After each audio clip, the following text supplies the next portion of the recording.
O como decimos comúnmente, morir, pero el creyente que tiene a Cristo no muere, solo duerme, esperando la trompeta que ha de sonar, con la cual, con ese sonido, nos levantaremos del polvo.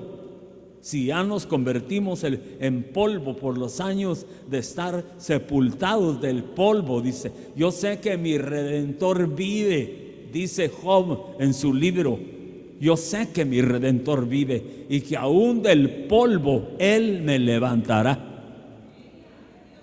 Eso es hablando de nosotros, pero hablando de Cristo dice esa misma profecía de Job y en otra versión, yo sé que mi Redentor vive y que aún de las cenizas del holocausto Él se levantará. Él se levantó de las cenizas del holocausto. Él no se levantó de la tumba. Él de la tumba descendió a las partes más bajas de la tierra y llegó al lago de fuego y azufre, y ahí fue consumido su cuerpo, todo su ser. Fue consumido Él en el lago de fuego y azufre hasta que se convirtió en cenizas. Ese es el holocausto de Cristo, cuando era cenizas ya. Y la figura está en los sacrificios que se hacían en el tabernáculo, en el templo, que tenía atrio, lugar santo y lugar santísimo. Y en el atrio se sacrificaban las víctimas, se recogía la sangre para los rociamientos y después de limpiar a la víctima, o sea, el animal que se había ofrecido, entonces se ponía sobre el altar del holocausto hasta que se quemara totalmente y ese olor subía a la presencia del Señor y hasta que se convertía en cenizas.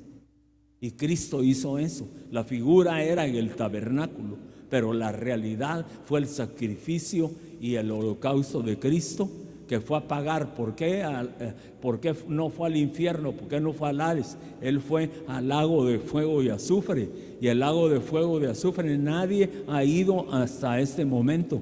El único que ha bajado es el Señor, primicias de la resurrección. Ya resucitado fue y después de su sacrificio y fue quemado por amor a nosotros.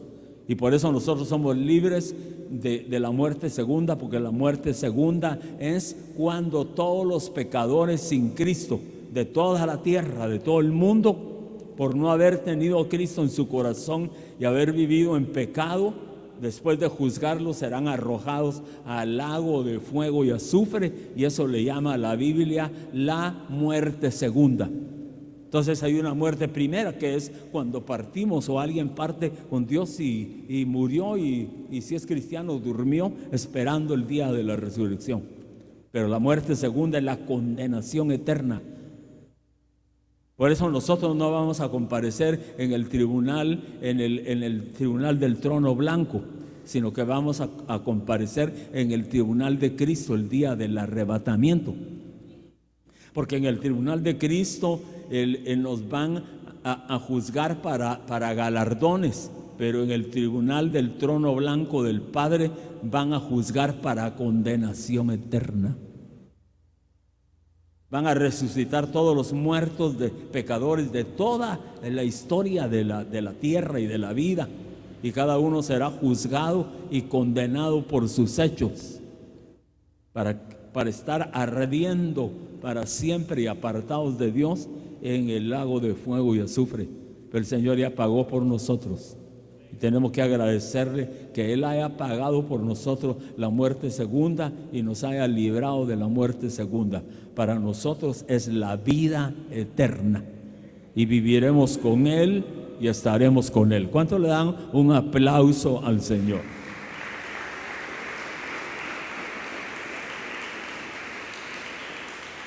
Entonces dice, por tanto, hermanos, tened paciencia hasta la venida del Señor. Si Dios nos da el privilegio de estar vivos cuando Él venga y aparezca en las nubes, qué lindo sería, ¿verdad? Y yo creo que sí somos candidatos a eso, a menos que nos toquen la campana ya en uno de estos días y nos lleve el Señor. Porque no sabe, uno no tiene comprada la vida terrenal, la vida eterna sí, en Cristo. Tenemos a Cristo, aunque nos tocara morir, dice que solo pasamos de muerte a vida eterna. Pero dice que tengamos paciencia hasta la venida del Señor. Y mirad, hay un ejemplo que pone aquí Santiago. Dice: mirad cómo el labrador espera el precioso fruto de la tierra, aguardando con paciencia hasta que reciba la lluvia temprana y la tardía. La temprana es cuando se siembra, la tardía es cuando se cosecha. La lluvia temprana era para fertilizar la tierra, humedecer la tierra y poder sembrar, hacer surcos y regar la semilla. Pero la lluvia tardía es cuando ya la plantación, el trigo, la cebada ya estaba casi de punto. Se necesitaba la lluvia tardía que viniera para darle el toque final a la plantación y para que madurara totalmente y diera el punto.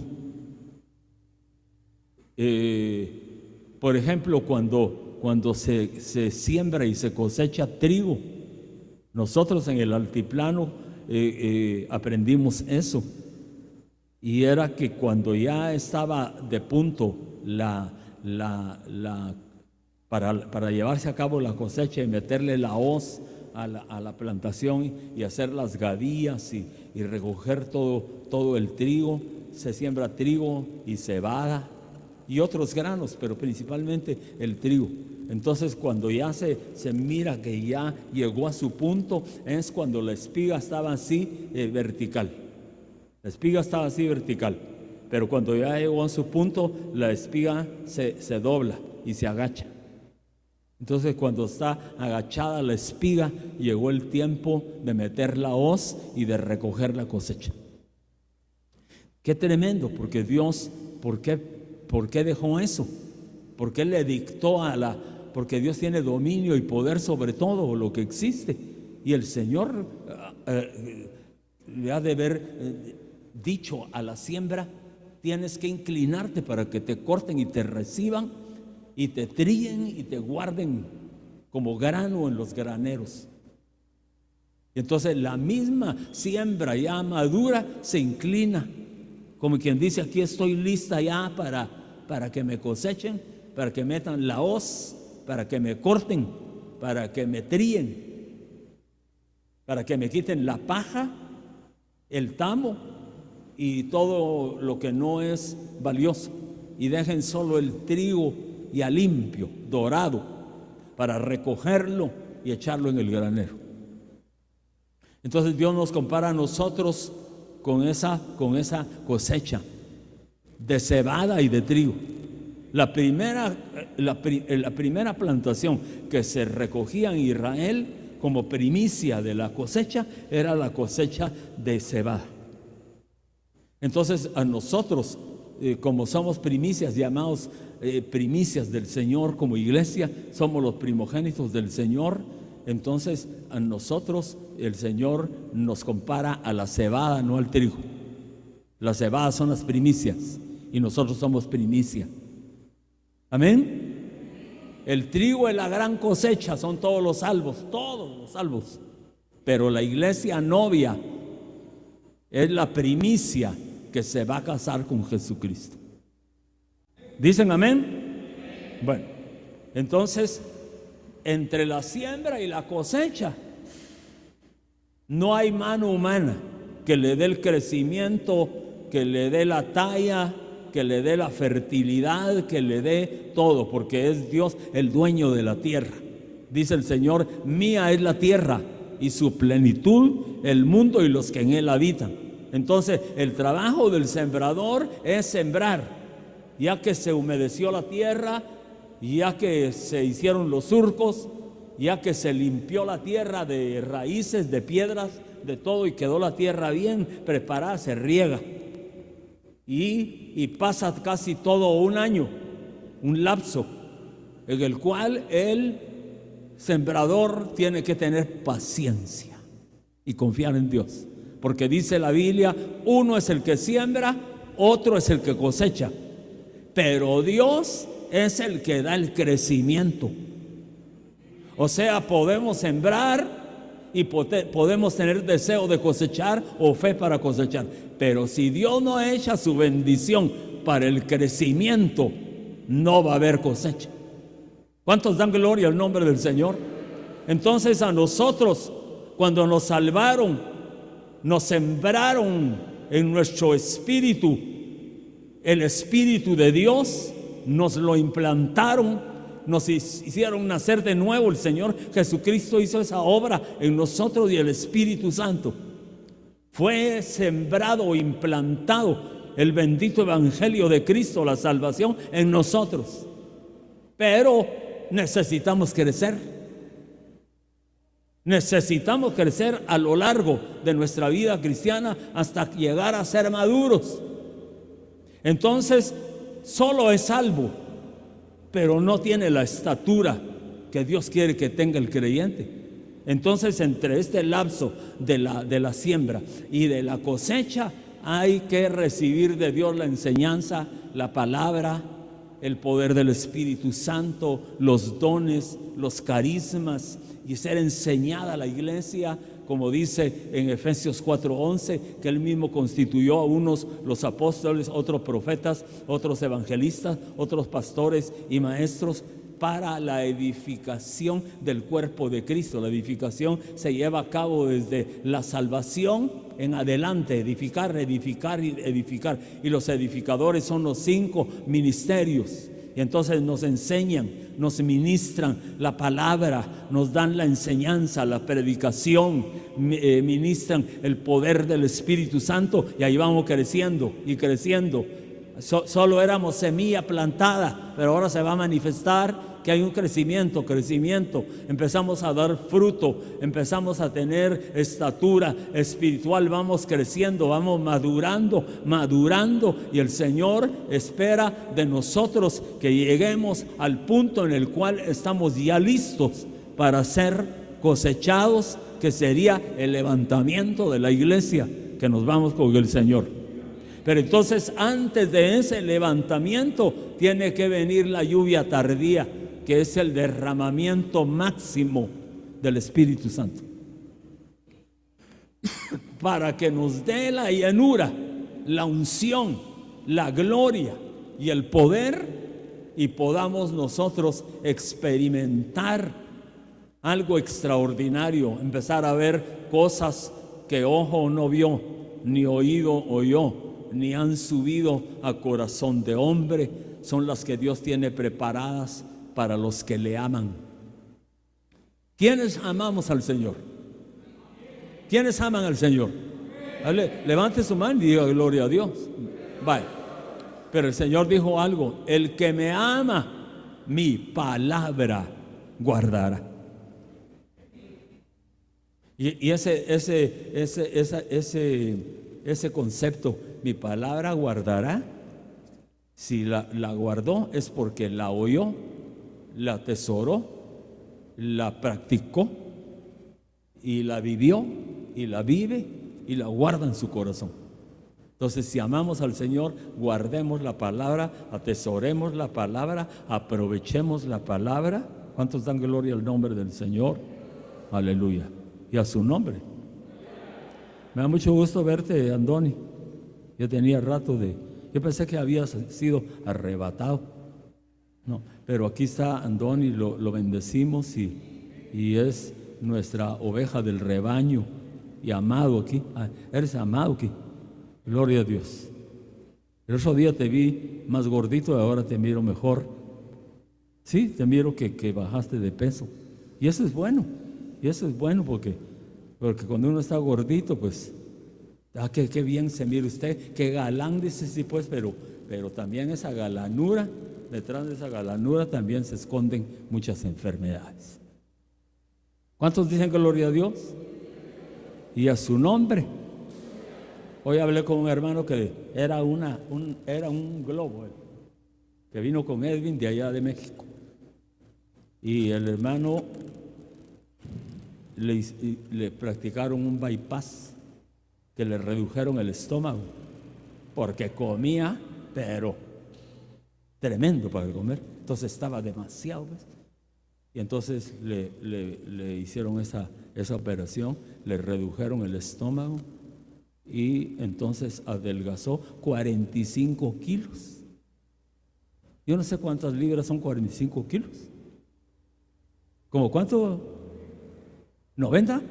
90 libras, hermano. Entonces prácticamente como que le bajaron la mitad. Y entonces hoy él está así delgado. Entonces ahora, ¿qué le pasó, hermano? Si usted estaba bien bonito, le dice la gente, ¿eh? ¿Qué le pasó? Pero el médico lo metió a ese tratamiento y a esa intervención quirúrgica porque su vida ya estaba en peligro. Su corazón estaba muy mal.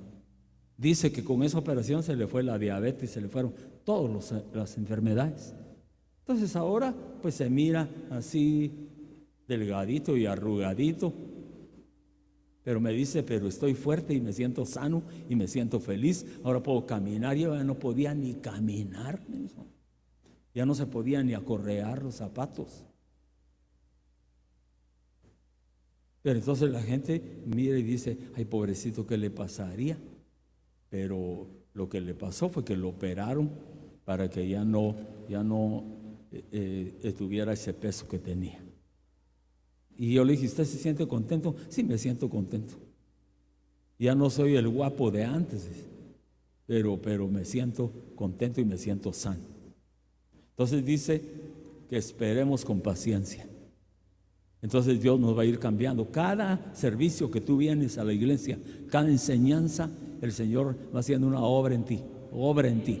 Y si vas agarrando la palabra y la palabra y la palabra, por eso es que no debemos ser creyentes solo de domingo, porque entonces eso ya huele a misa de domingo. Y nosotros no vamos a misa, vamos al servicio de alabanza y de adoración al Señor.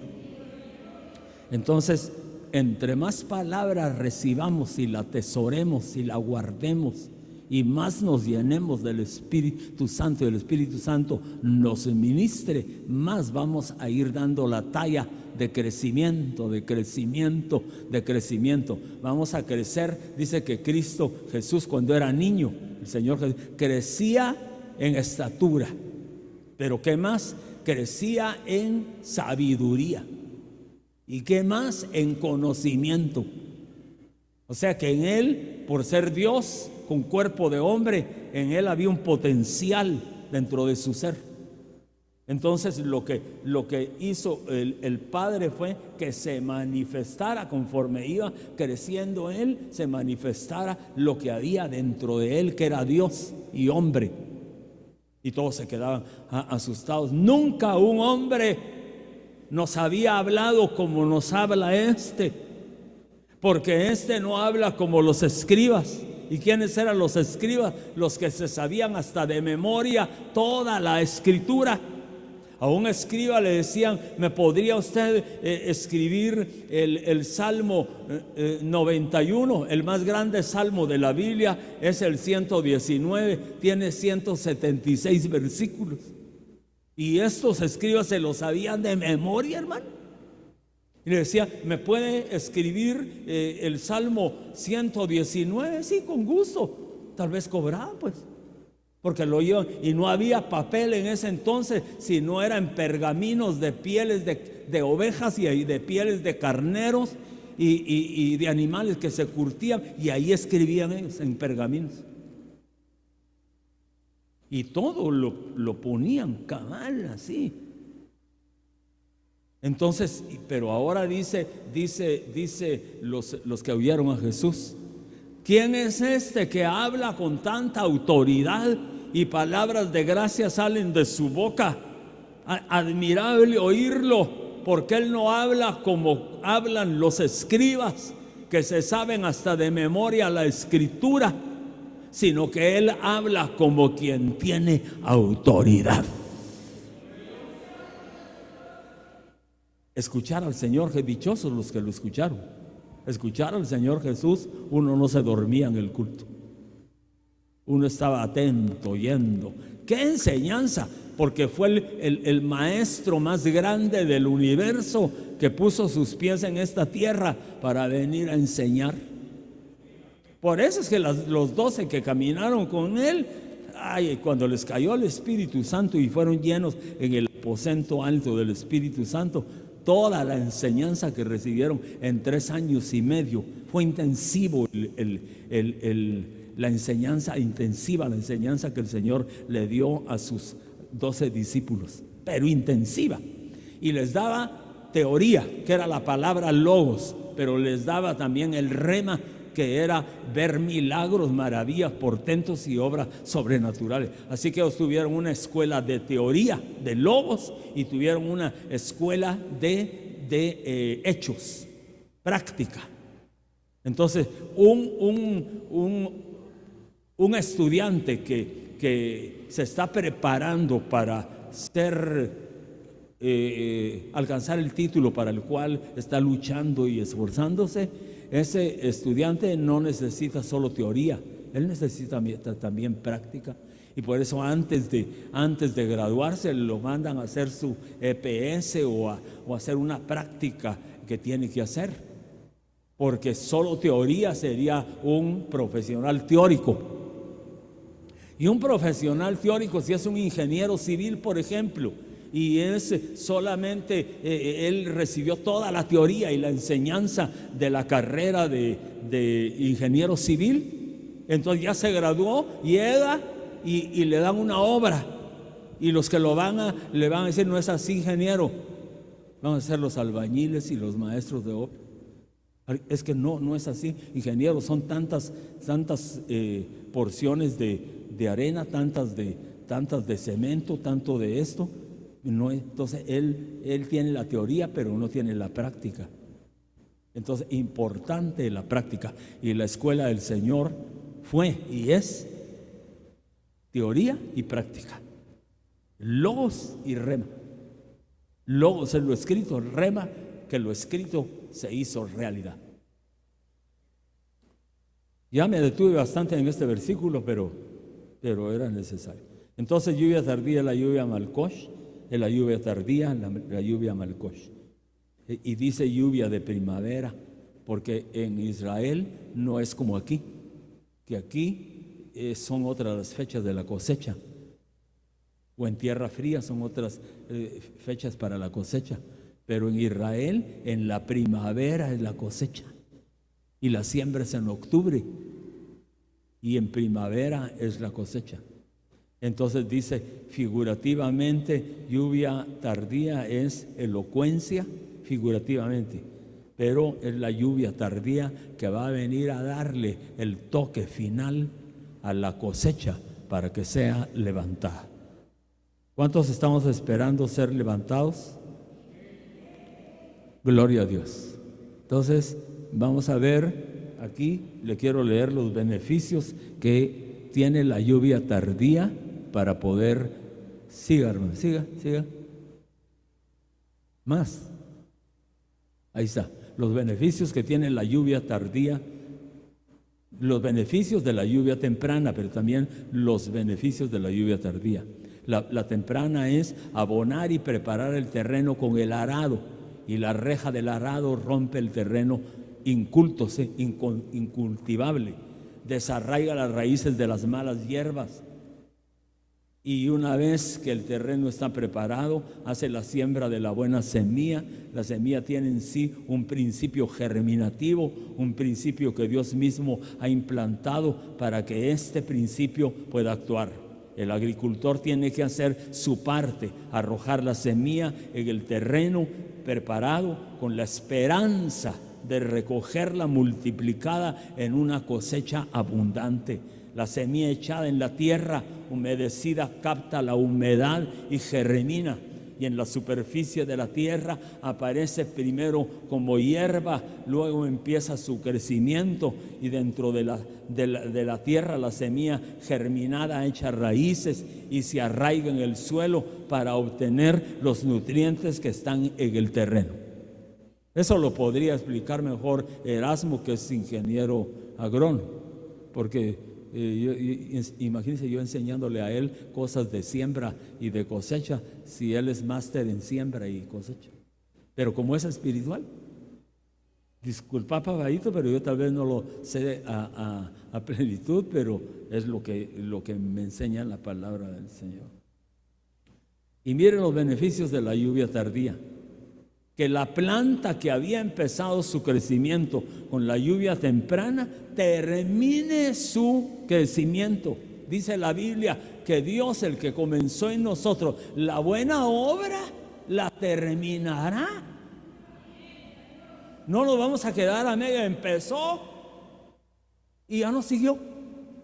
No culminó, pero Pablo nos pone el ejemplo. He guardado la fe. He acabado la carrera. ¿Qué más dice? ¿Ah? He peleado la buena batalla. He guardado la fe. He terminado la carrera. Se empezó la carrera y terminó la carrera. Pero muchos de nosotros en lo secular comenzamos la carrera y la dejamos a medias. Un curso nos faltó para cerrar el pensum. 2 cursos. ¿Qué son 2 cursos? Si había estudiado 5 años y ya no lo sacó. Y hay otros, yo conozco personas, hermano, que cerraron todo el pensum y no hicieron el privado, y mucho menos el público, y su tesis ya no. Pero dejaron perdidos 5, 6, hasta 7 años en la universidad y ya no se recibieron. Pero en el Evangelio el Señor quiere que así como empezamos, así también terminemos. Entonces dice Pablo: he peleado la buena batalla, he guardado la fe, he terminado la carrera, por lo demás me está reservada la corona de justicia que me dará el juez justo, y no solo a mí, sino a todos los que aman su venida. Entonces dice que viene la lluvia tardía para darle el crecimiento total y la madurez que se necesita. Hace que la planta florezca, que caiga la flor y se quede el fruto. Qué tremendo. Y que en un principio es solo como un brote. Luego el fruto empieza a desarrollar hasta alcanzar su madurez. Qué lindo. Luego que el fruto ya ha alcanzado la madurez, el fruto es preparado para la cosecha. ¿Cuántos dicen gloria a Dios? Entonces pasémoslo al plano espiritual. Tuvimos un inicio cuando el Señor nos salvó y nos hizo nacer de nuevo y nos bautizamos en agua. En el nombre del Padre, del Hijo y del Espíritu Santo. Pero no nos quedemos ahí.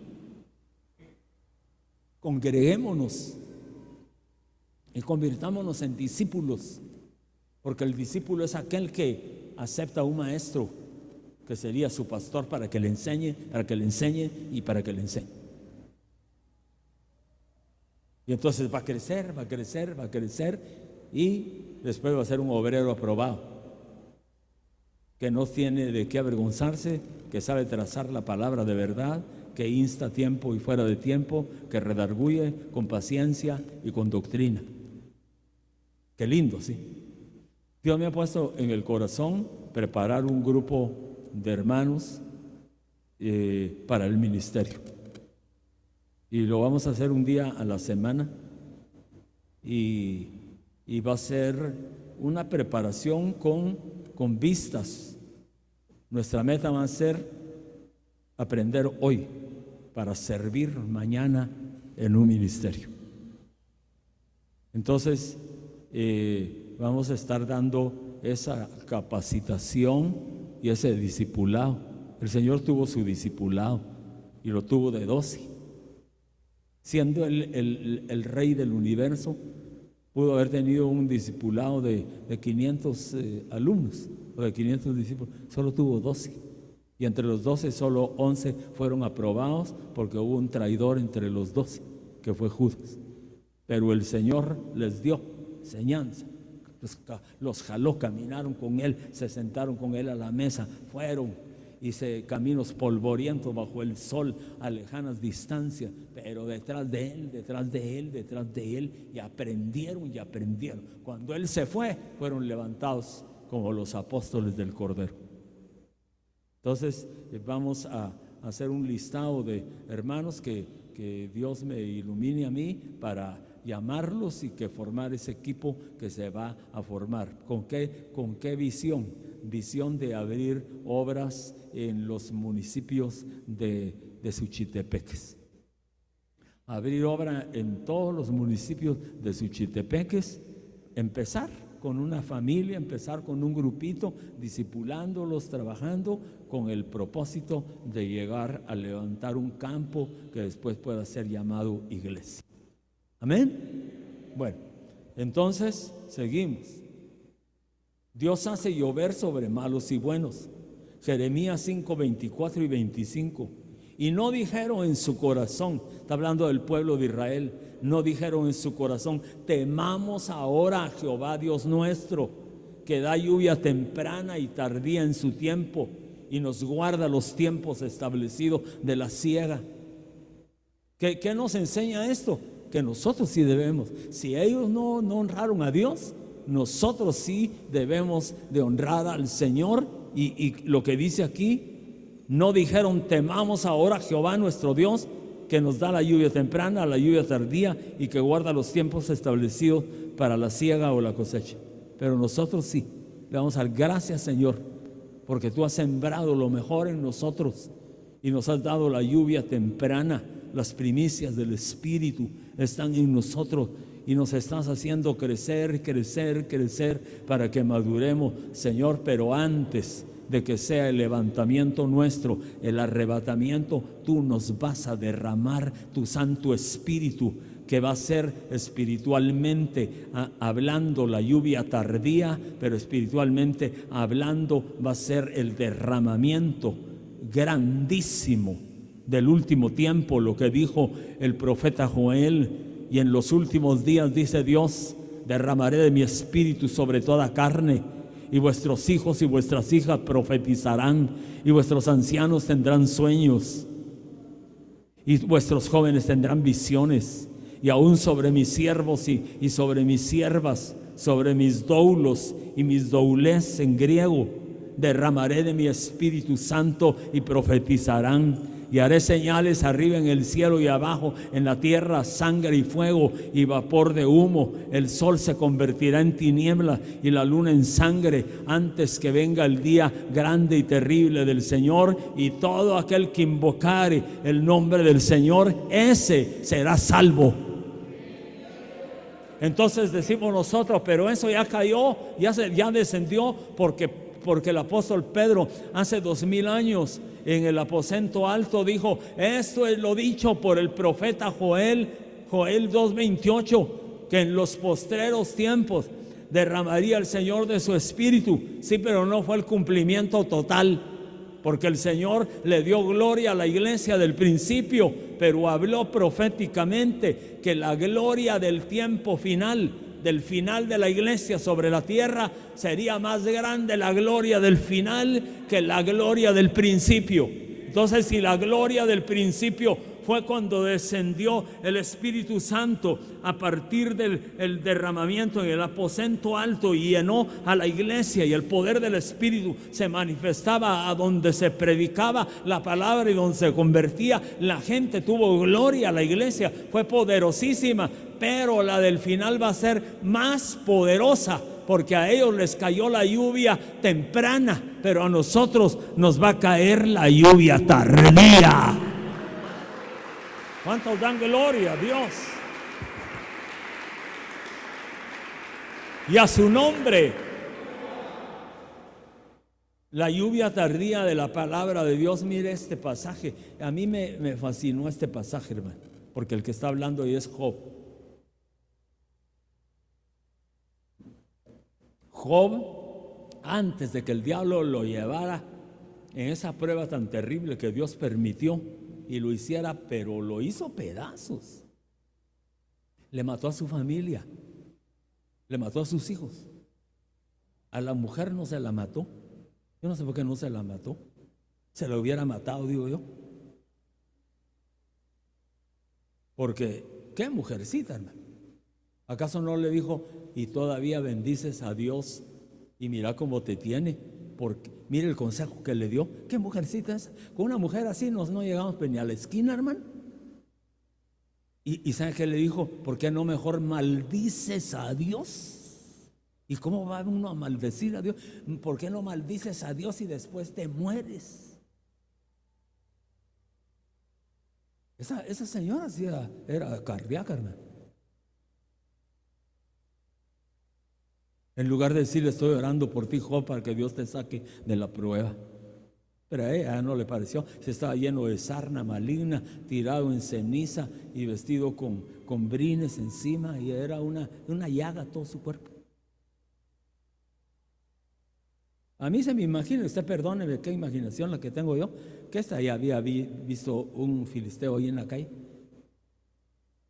Ya le había echado el ojo. Por eso le dijo, ¿por qué no maldices a Dios y te mueres? Así yo rehago mi vida con ese camionero que ya me conecté por ahí.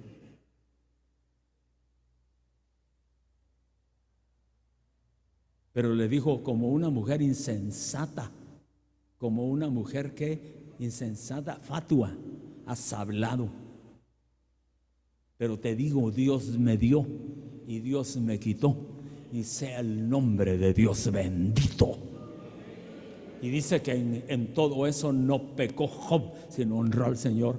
Pero antes que le viniera esa prueba, Job era un ministro tremendo de palabra y de espíritu, hermano. Y aquí lo vemos. Mire Job 29, 21. Me escuchaban y esperaban y guardaban silencio para oír mi consejo. Pero no era consejo de él, era consejo de Dios con su palabra a través de la vida de Job. O sea, era un enseñador. Y mira, dice, me escuchaban y me esperaban. Qué lindo un pueblo que espera a su pastor que venga y enseñe y dé la palabra. Qué lindo un pueblo que tiene hambre y está esperando que fluya la palabra y que les sea enseñada la palabra y ministrada la palabra.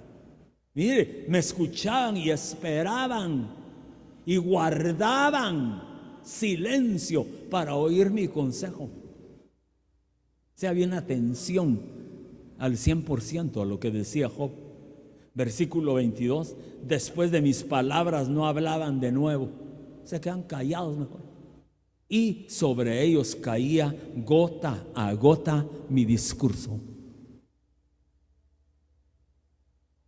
El discurso de Dios, ¿sabe cómo cae? Como el sereno de la noche, gota a gota.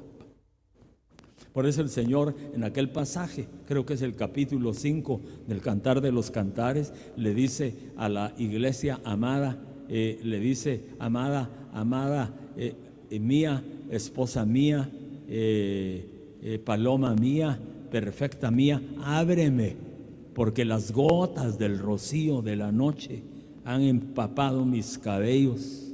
Ábreme, amada mía. Y no le abrió, hermano. No le abrió. ¿Sabe qué le contestó? No me puedo levantar. ¿Cómo le va a contestar uno al Señor así, hermano? Y él llamándolo con amor a uno. No, ahora no puedo, Señor. Y es que a veces Dios no nos habla directamente, nos habla por el pastor, nos habla por un hermano.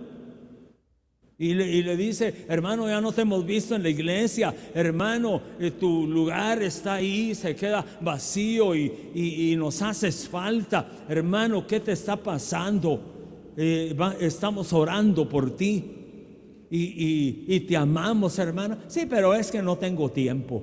El trabajo me absorbe, el trabajo no me deja tiempo para poder llegar a la iglesia. Cuando el trabajo es una bendición que Dios nos da y no podemos poner como un estorbo o una barrera el trabajo y echarle la culpa al trabajo para no buscar a Dios, porque entonces Dios nos va a quitar el trabajo.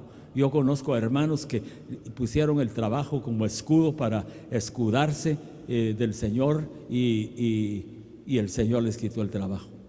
Y cuando les quitó el trabajo, aquí estaban llorando en el altar: Señor, ábreme una puerta, Señor, ábreme una puerta. Y ahí llorando y clamando y ayunando, pero el Señor ahí los tenía aprendiendo la lección, porque los tenía bien bendecidos, bien bendecidos. Yo conocí un comerciante de Momostenango, allá en Tierra Fría, que tenía comenzó con una venta en el mercado de la terminal de la zona 4 en Guatemala, pero creció ya a un puesto alquilado que pagó derecho de llave, creció ya a un local, creció ya a una bodega en la zona 4 de Guatemala, y llegó a tener mucho dinero, pero dineral, y movía cantidades enormes de mercadería. Era una bodega, pero bodegas. Y se quemó el mercado de la terminal de la zona 4 y sus negocios fueron pasto de las llamas, y no le quedó nada. Y en una actividad donde me invitaron a ir a predicar ahí a Momostenango, él pasó llorando. Yo no sabía por qué lloraba, a reconciliar con Dios y a pedirle perdón y misericordia. Y cuando después de que terminó el culto me buscó y le dije: te vi bien quebrantado, llorando. Sí, hermano, que estoy pasando la prueba más grande de mi vida, que todo el trabajo de muchos años, tal vez de más de 20 años, 25 años de trabajo arduo, día y noche, luchando, y con la ayuda del Señor llegué a tener una bodega enorme, que camiones descargaban toda la mercadería, y yo vendía poco por menor y más por mayor. Pero hasta hoy estoy viniendo a la iglesia a reconciliar, porque me absorbió el negocio y le dediqué todo el tiempo al negocio. El pastor me buscaba y le decía: no me da tiempo por el trabajo, no me da tiempo por los negocios. Y el dinero, él se llenó de dinero y se hizo rico. Pero ¿sabe cuál error cometió? Que el dinero lo guardaba en su tienda, y ahí guardaba las escrituras de sus propiedades, y ahí guardaba las joyas, y ahí guardaba todo. Y cuando se quemaron los almacenes, se quemó todo. Se quedó en la calle, se quedó con los brazos cruzados. Y me dijo: vine a reconciliar y a pedirle perdón al Señor, y yo quiero que ore usted por mí para que Dios me perdone y me restaure, porque yo tengo fe en Él que me voy a levantar, que de las cenizas Dios me va a levantar, y que voy a volver a tener tal vez igual a lo que tenía o más de lo que tenía, pero hoy sí le voy a dar el tiempo al Señor. Y dijo: y en medio de esta prueba tan terrible he venido a ofrendar hoy lo último que me quedaba de dinero, porque ya pagué todas las deudas. Tenía mercadería que le dejaban a 30 y a 60 días para pagar, y con sus ahorros todo pagó todo eso, y todo eso se quemó. Y me dijo: y lo último que me quedaba de dinero lo junté y lo he traído hoy a esta iglesia para sembrarlo, porque sé que de esa manera Dios me va a volver a levantar. Y tengo fe, y ore por mí, por favor. Y oré por él, y sí, ciertamente Dios lo empezó a levantar y a levantar y a levantar. Y como ya lo conocían, los proveedores empezaron a dar créditos y créditos, porque era buena paga. Pero comenzó de nuevo.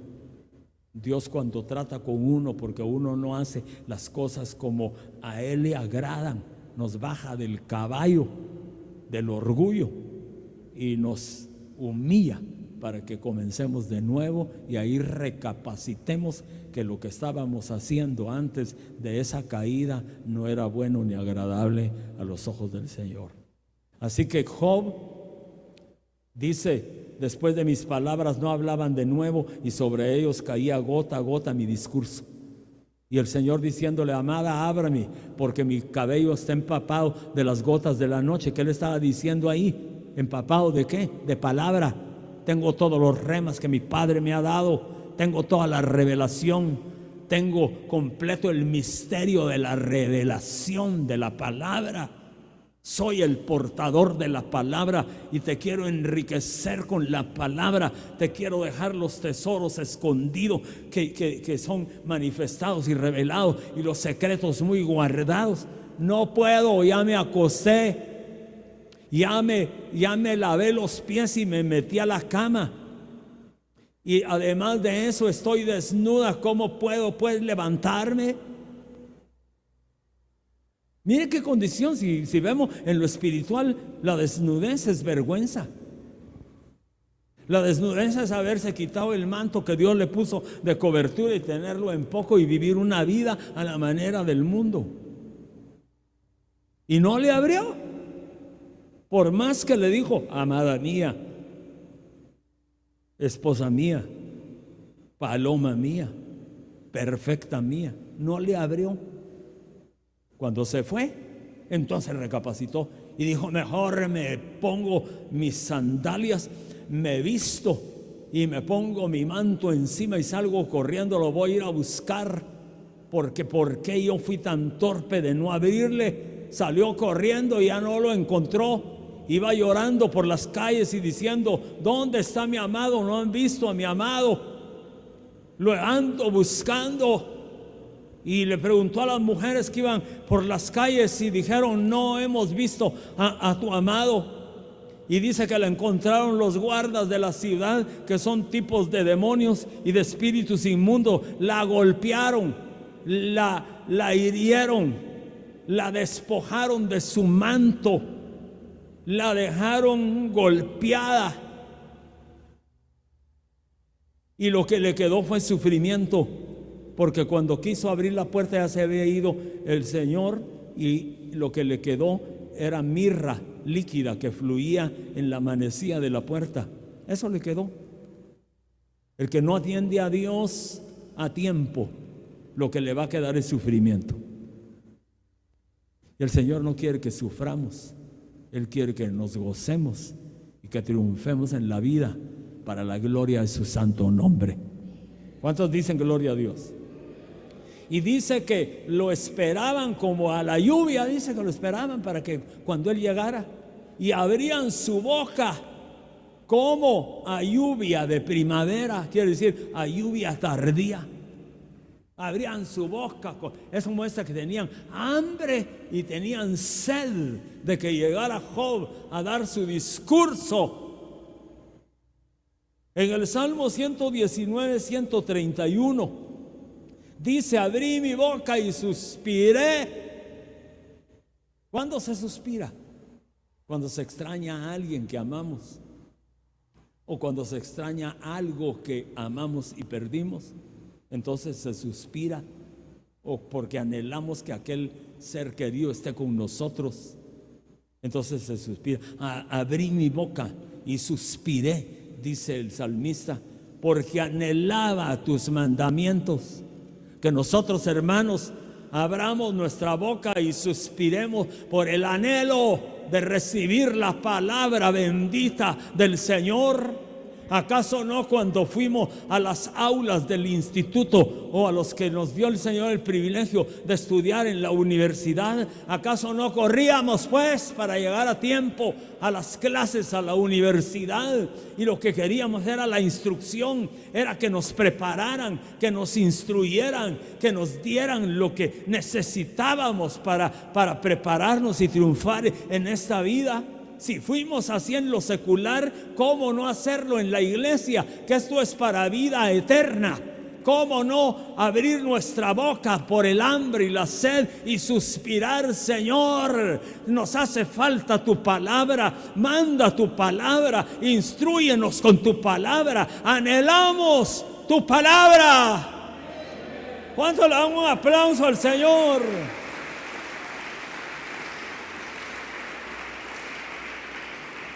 Y a su nombre. La lluvia temprana y la lluvia tardía. Le voy a leer esto para que usted agarre la idea. La lluvia temprana se le llamaba de otoño, que empezaba a mediados de octubre, que ese era el tiempo de la siembra. Se esperaba ansiosamente para aliviar el calor y la sequedad del verano. Era necesaria antes de empezar la siembra, pues ablandaba el suelo y permitía que el labrador arase su tierra.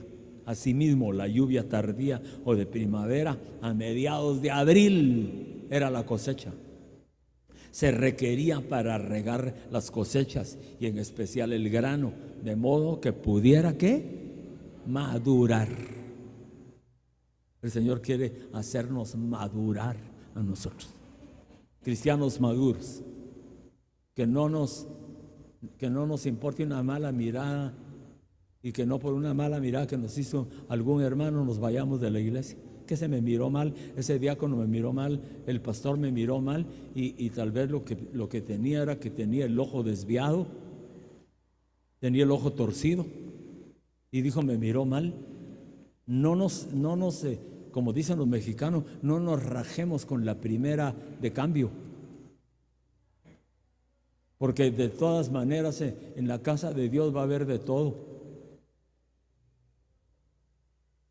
Y no crea usted que cuando nos dan a nosotros esos grandes privilegios que nos dan de predicar, a mí me tocó predicar delante de 17,000 personas ahora para la Semana Mayor. Y es un privilegio muy grande. 17,000 personas y lo estaba escuchando todo el mundo a través del internet. Entonces fue delante de millones de personas. Y entonces cuando uno baja, hay unos que le dicen Dios te sigue usando y que te siga bendiciendo y te bendigo porque fuiste de bendición con esa palabra. Pero hay otros que dicen, pero usted no dijo tal cosa y otra tal cosa. Pero usted cometió errores cuando habló. Hay otros que lo atacan a uno. Pero no por eso va a ir uno. Bueno, hermano, Dios te bendiga, gracias. Se va uno. Porque no les vamos a caer bien a todos. En la casa del Señor hay de todo. Hay quienes te van a dar una palmada con sinceridad. Y hay otros que te dan una palmada, pero no con sinceridad. Hay unos que te miran bien y otros te van a ver mal. Pero lo importante es hallar gracia de arriba con el Señor. Porque si hallamos gracia de arriba, entonces vamos a hallar gracia aquí abajo también. Los tiempos establecidos de la siega, bendito el nombre del Señor. Aleluya. No sé si tienes esa porción, hermano.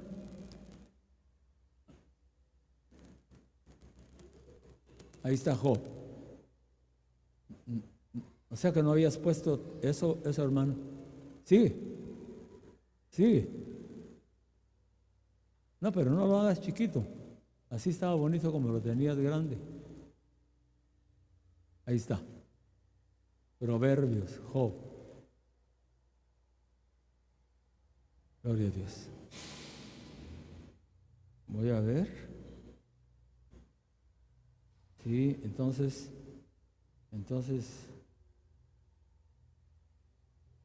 Ay, Dios hermano. Los beneficios de la lluvia tardía.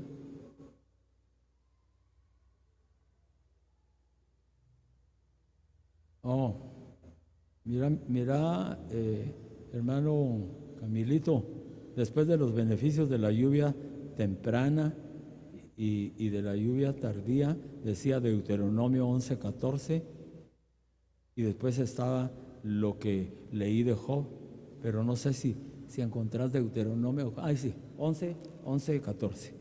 Mire lo que dice el Señor: yo daré la lluvia de vuestra tierra, o a vuestra tierra, a su tiempo. ¿Cómo es de perfecto el Señor, hermano? Él está pendiente de nosotros para ver. Yo daré la lluvia de vuestra tierra a su tiempo, la temprana y la tardía. Y mire lo que resulta de la lluvia. Y recogerás, cosecharás tu grano, tu vino y tu aceite. Esas son las tres cosas más importantes que tienen que haber en una obra de Dios, en una iglesia local o en un movimiento cristiano. Que haya abundante grano, que haya vino en abundancia y que haya aceite. El grano es la palabra, el vino es la manifestación del Espíritu Santo de una manera maravillosa que nos trae gozo y regocijo a nuestro ser. Y el aceite es la bendita unción con que el Señor nos unge. Lo que dijo el Señor Jesús en Isaías 61, el Espíritu de Jehová, el Señor está sobre mí porque me ungió el Señor y me ha enviado a dar buenas nuevas a los abatidos de corazón, a vendar a los abatidos y vendar a los quebrantados de corazón, a publicar libertad a los cautivos, a los presos apertura de la cárcel y anunciar el año favorable de la buena voluntad del Señor. Para eso lo ungió. Entonces, una iglesia sin grano es una iglesia sin palabra. Una iglesia sin vino es una iglesia opacada, sin gozo, sin movimiento de la bendición del Espíritu Santo. Y una iglesia sin aceite es una iglesia que no tiene unción. La iglesia debe de tener estos tres elementos gloriosos: el grano, palabra abundante, abundante; el vino, abundante vino, abundantes; y el aceite, abundante aceite. Cuando Ruth la moabita llegó de los campos de Moab a Belén, que llegó con su suegra porque había muerto su suegro y su suegra se quedó viuda, y había muerto el esposo de Ruth y se quedó viuda, y había muerto el esposo de la otra que se llamaba Orfa y se había quedado viuda. Pero Orfa, cuando Noemí se despidió de ellas para volver, porque ya no tenía nada por qué estar en Moab por todo lo que le había pasado, dijo: yo vine a Moab con las manos llenas. Traíamos todo el producto de toda nuestra hacienda que vendimos y traíamos mucho dinero y muchos bienes, y ahora voy a regresar y voy con las manos vacías porque todo lo perdí en Moab. Pero ¿quién les dijo que se fueran a Moab?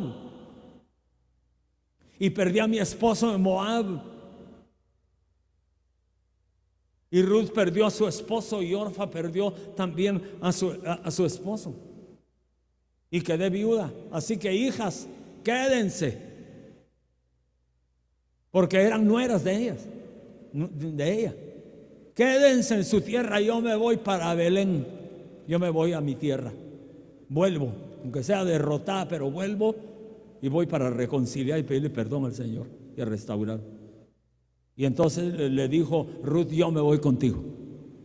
No porque tú eres de Moab, quédate en tu tierra, con tu gente, con tus costumbres, con tu familia. No, yo me voy contigo, suegra. Yo no te dejo. A donde vayas iré contigo. Tu tierra será mi tierra, tu Dios será mi Dios. Entonces ella dijo: esta está decidida, quiere irse conmigo. Y le permitió: bueno, vamos. Y Orfa dijo: gracias, suegra, por haber tenido una gran suegra que me dio a su hijo para que fuera mi esposo y se murió. Que le vaya bien, suegra, pero yo me quedo en Moab. Es mi tierra, es mi gente, son mis costumbres, es mi lugar. Y se fue Noemí con Ruth. Y cuando llegaron a Belén, Ruth la mandó que fuera a los campos de Booz, porque Booz era pariente cercano.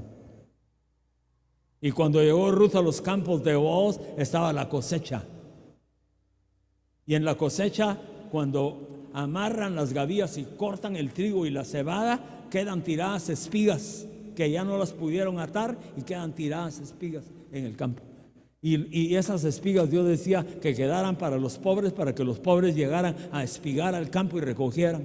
Y recogían bastantes espigas y en sus gabachas o delantales ahí iban a porrearlo a su casa y aprovechaban el grano para hacer pan y para comer. Pero quedaban muchas espigas botadas. Entonces Ruth era pobre y viuda y se metió en los campos de Moab con la pena que la echaran. Y los segadores la miraban y ella estaba recogiendo espigas y espigas. Y cuando ella recogía una gran cantidad de espigas, se las llevaba a su casa y decía: suegra, Dios me bendijo recogiendo espigas, las vamos a desgranar y vamos a aprovechar el trigo. Y ya limpiaban el trigo y preparaban, lo molían y hacían tortas de pan y comían, y con eso se fortalecían.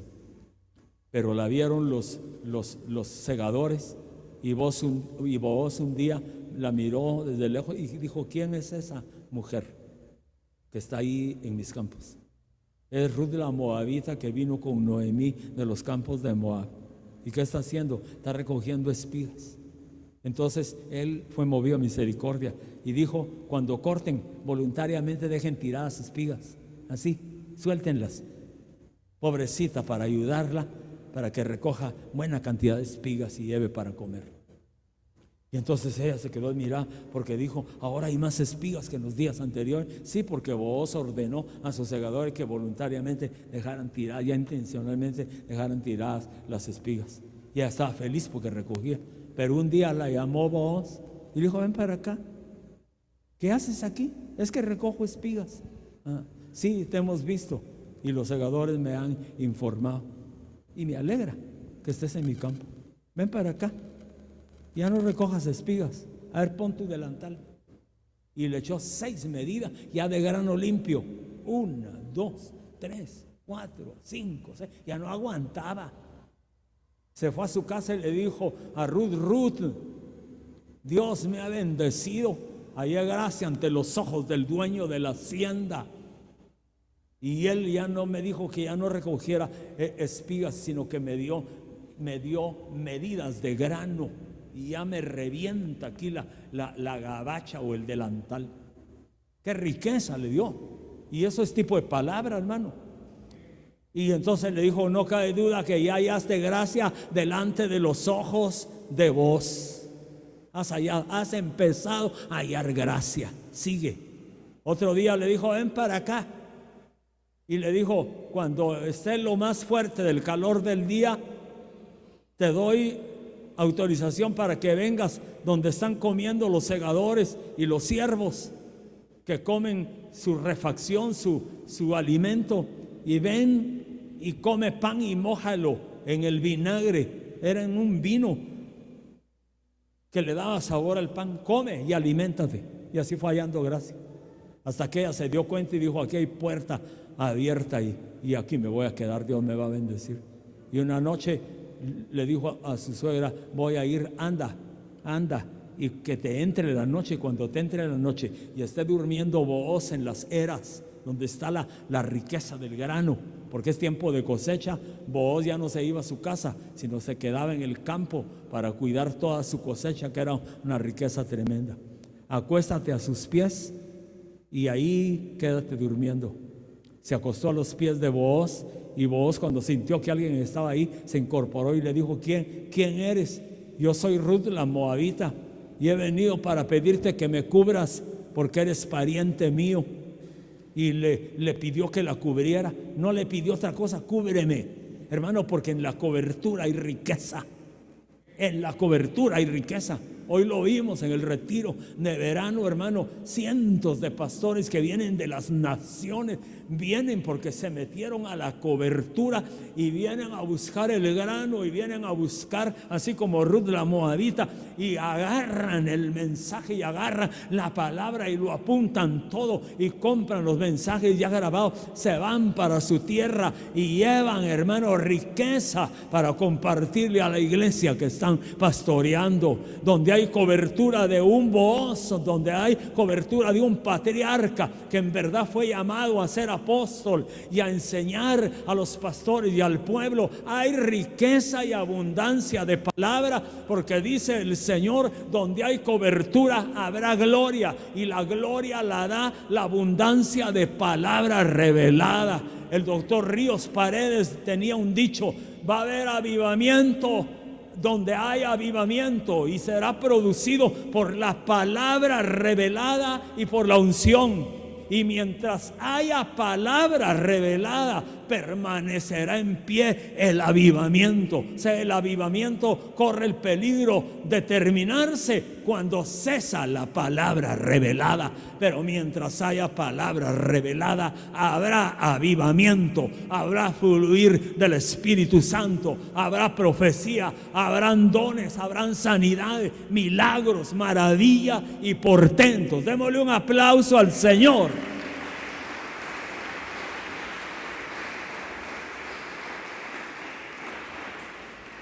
Y a su nombre. Dejémoslo ahí y seguimos otro día. Pero yo quiero orar por ustedes y pedirle al Señor que los bendiga, que los prospere y que los moje con su lluvia bendita, tardía, que empiece a caer esa lluvia. ¿Cómo empieza una lluvia? Empieza con brisa, con gotitas, con viento, anunciando que viene una gran lluvia, después una llovizna, y después se incrementa y cae un tremendo aguacero. Así que hoy está cayendo brisa del cielo. Ponte en pie. Hoy está cayendo brisa de lo más alto de los cielos, y Dios te quiere bendecir a ti y me quiere bendecir a mí, para que nosotros nos gocemos de lo que Dios nos quiere dar. Dios manda lluvia, derrama de tu espíritu. Póngase en pie, levante sus manos. Quiero orar, Padre, que tu palabra haga el efecto maravilloso en la vida de tu pueblo, de tus discípulos. Que cada hermano, cada hermana reciba la porción que tú le tenías preparada.